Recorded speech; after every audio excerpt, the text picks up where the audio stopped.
Hey everybody, today I want to show you another technique for possibly inspiring you guys to create your very own typographical portrait. And today I'm going to use this portrait I found online of Clint Eastwood.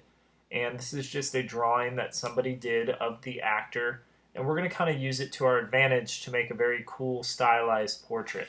So the first thing you need to do is start with a pretty good background image here in portrait, and the portrait I chose is very much so not busy in the sense that the background is very plain. If you're going to get this technique to work, it depends on the picture. So having a picture without a busy background for this exact method is actually kind of needed. So the first thing we're going to do is we're going to create our own layer mask. And to do this, we're going to work off of Clint right here. And what we're going to need is two layers. So I'm going to create two new layers, and I'm going to call one shadow, and the second one up top, midtone.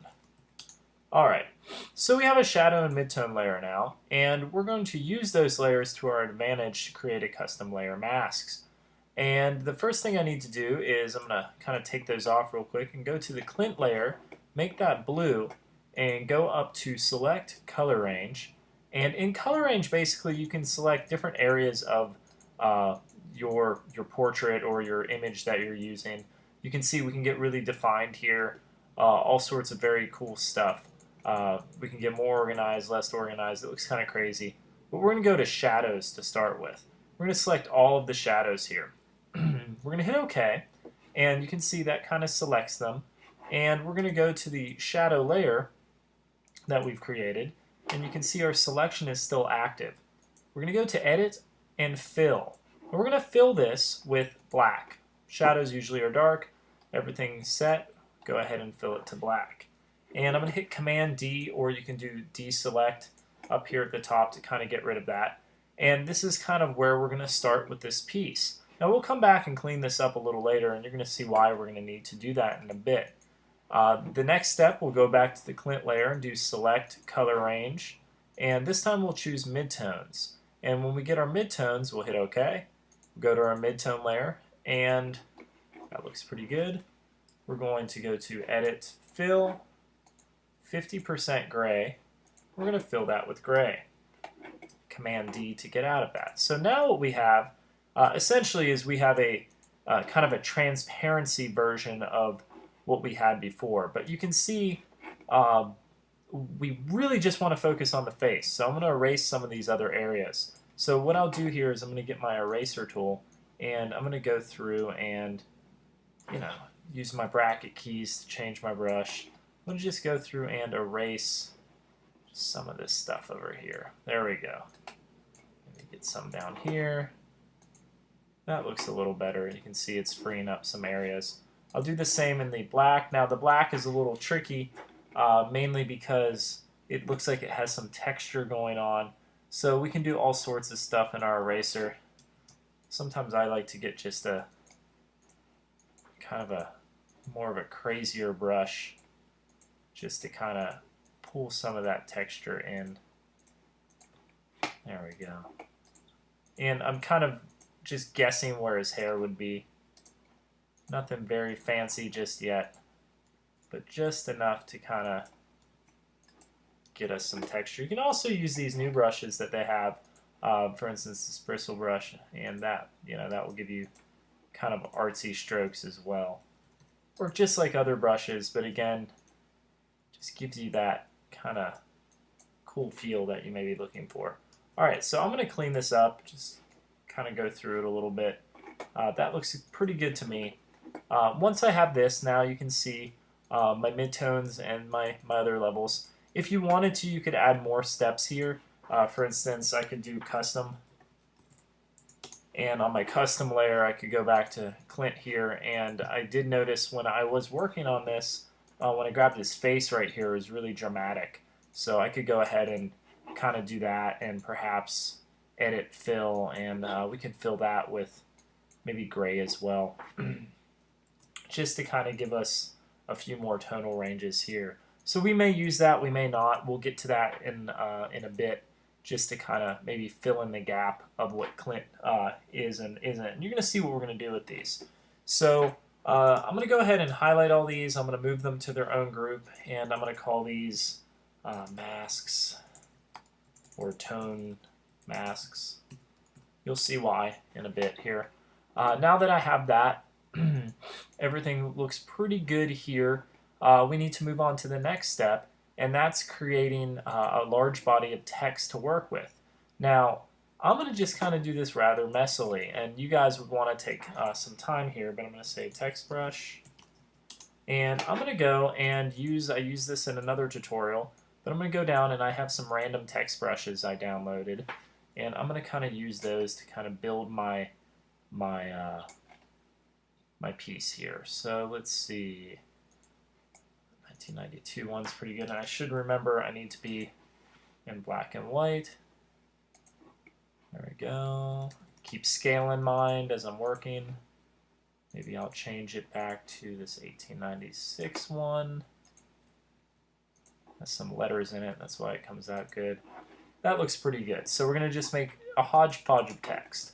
Now the trick is, what we want to do is we want to begin to utilize some of these masks to kind of cut out areas. Now we know with layer masks, black conceals and white reveals. So when we're going to use them, what we want to do is kind of create our own custom one. So first I'm going to do this. I'm going to just go and put a blank layer mask on the text brush layer, meaning it all shows up. And the second thing I'm going to do is I'm going to grab both of these layers. Let's turn those on there. And let's see if I can do this. Copy them both. And let's merge them down. So I'm going to grab this layer here and say layer, merge down. There we go. And I'm going to select this layer by doing select all or Command A. And then I'm going to copy and paste doing Command C. And I'm going to go up to my text brush. I'm going to hold the Alt or Option key. If you're on a Mac, it's Option. If you're on a PC, it's Alt. And I want you to click on your layer.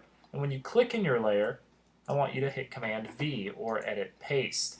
And this is going to basically give you a mask for your text. Now let's see what happens now. So let's turn this off and let's reactivate our layer. Now what you can see is it's kind of a cool effect, but it by no means looks like Clint Eastwood. And you can see I'm going to hold Option again to get into that layer mask.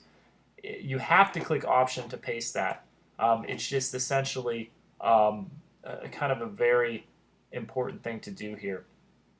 If you don't click it, it won't paste in and it'll be kind of confusing. So remember to click Alt or /Option to get into there. I'm going to invert this. I'm going to do select, actually not select, I'm going to go to Image, Adjustments, Invert, or Command I. And now let's see what we have. Now we're getting somewhere. So now what I can do is I can start just clicking and adding more detail to my piece here. So where needed, I can add some. And you would make your own custom brushes. I'm doing this just for demo's sake.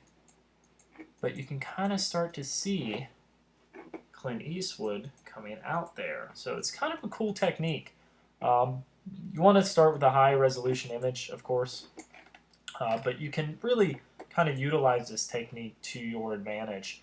You could go in and use your custom brush maybe that you made in the other lesson and kind of use that to fill in some areas just to give you a good idea of what we're dealing with. Remember scale.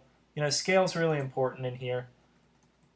And if you guys kind of utilize and start to put these techniques all together and really, you know, set the bar high and spend hours and hours, unlike these few minute tutorials I'm doing, you guys can get really amazing results. I mean, I'm only doing this a few minutes at a time, and I'm still getting some pretty cool results here. Let's go ahead and let's put a background layer in here. Just say BG, and let's fill it with white. There we go. So you can start to see I'm getting a pretty cool effect. Now what you can also do is you can go into the text brush layer, that mask itself. Remember, I'm holding Option, And I can paint using my brushes that way. So if I want to make it a little messier, I'll highlight, and you guys can see I've highlighted that mask there. I'll go back to my brush, and white reveals, black conceals. So if I start painting with white, it will take chunks away. You can see it can kind of taking out text right there. If we do the opposite, I'm going to hit X on my keyboard, or you can hit that little tool there. Let's grab one of these. We can actually start adding to our mask just a little bit, just to get us some crazy depth. And that's adding just the area in the background. It's kind of just revealing what we have here. So if we start painting there in the layer now, there we go. Now finally, you guys have seen tons of these. You see like a gradient texture on these. Really easy to do. To do that, you're going to go to your FX blending modes, layer styles, down here at the bottom of your layers palette. And I want you to go to gradient overlay. And once you go to gradient overlay, you're going to notice a few things. One of the first things you're going to notice is that it kind of doesn't work with black and white. So what we're going to do is kind of play around in these options. I'm going to go to my gradient, and one of the main things I'll do is change it to a color, and that starts to look kind of what you guys are familiar with. So we can kind of adjust this. I can double click on here and open up my gradient. So if you guys are into kind of a little more stark effect, or if you want to add a totally different color, maybe incorporate like a blue in there, you can do that. And this is a really nice technique. It's very overdone, but it, if need be, it gets you kind of the results that perhaps you're looking for. And Clint Eastwood probably wouldn't be happy with that kind of treatment of kind of neon surfer colors, but it's all good. All right, so what we can do here is mess with the scale in the middle a little bit. We can mess with the opacity. We can throw a blending mode on it if you really want, and kind of adjust it that way.